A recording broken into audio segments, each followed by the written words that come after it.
has issued severe thunderstorm watch number 514, effective until 2 a.m. Central Standard Time Wednesday.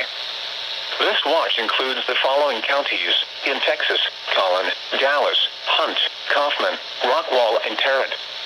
Remember, a severe thunderstorm watch means the conditions are favorable for the development of severe weather, including large hail and damaging winds, in and close to the watch area.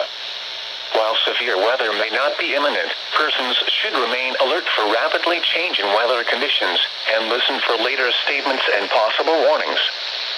Stay tuned to NOAA weather radio, commercial radio and television outlets, or internet sources for the latest severe weather information.